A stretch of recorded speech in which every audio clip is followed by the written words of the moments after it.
उमासुतं शोकविनाशकारकं नमामि विघ्नेश्वरपादपङ्कजम्।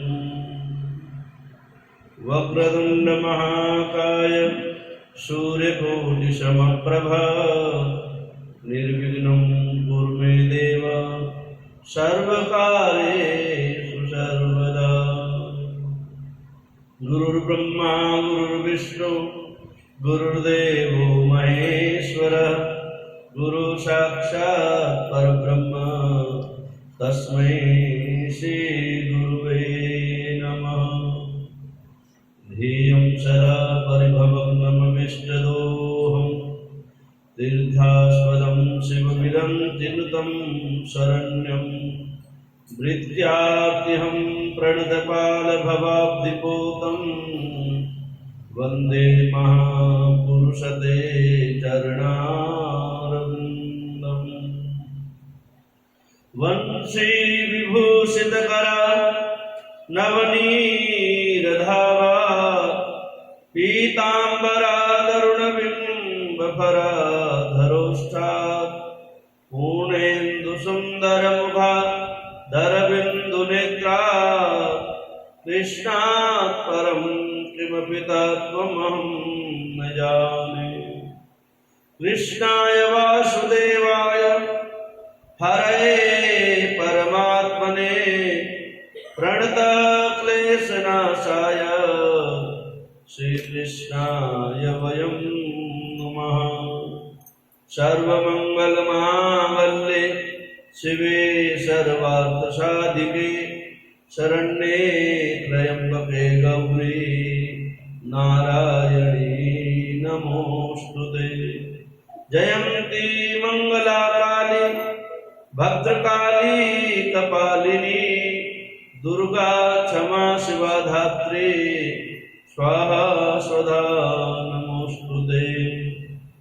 उत्तप्त हेमरुचिरां रविचन्द्रवह्नि नेत्रां धनुसरयुताङ्कुशपाशशूलं रम्यैर्भुजैश्च ददतीं शिवशक्तिरूपां कामेश्वरीं हृदि भजामि दितेन्दुलेखां। रामाय रामभद्राय रामचन्द्राय वेधसे रघुनाथाय नाथाय सीताय पतये नमः। नीलाम्बुजश्यामलकोमलाङ्गं सीतासमारोपितवामभागं पाणौ महासायकचारुचापं नमामि रामं रघुवंशनाथं। राम रामेति रामेति रमे रामे मनोरमे सहस्रनाम तत्तुल्यं राम नाम वरानने। मनोजवं मारुततुल्यवेगं जितेन्द्रियं बुद्धिमतां वरिष्ठं वातात्मजं वानरयूथमुख्यं श्रीरामदूतं शरणं प्रपद्ये। अतुलितबलधामं हेमशैलावदेहं धनुजवनकृशानं ज्ञानिनामग्रगण्यं सकलगुणनिधानं वानराणामधीशं रघुपतिप्रियभक्तं वातजातं नमामि। आत्मा त्वं गिरिजापते सहचरा प्राणशरीरं गृहं पूजाते विषयो भवोपरचना निद्रा समाधिस्थितिः संचारः पदयो प्रदक्षिणविधि स्तोत्राणि सर्वा गिरो यद्यद् कर्म करोमि तद्दधिनं शम्भोस्तवाराधनम्। करचरणकृतं वा कायजं कर्मजं वा श्रवणनयनजं वा मानसं वा पराधं विहितं वा सर्वमेतच्छमस्व। जय जय करुणाब्धे श्री महादेव शंभो। वागर्थाभिः संपृक्तौ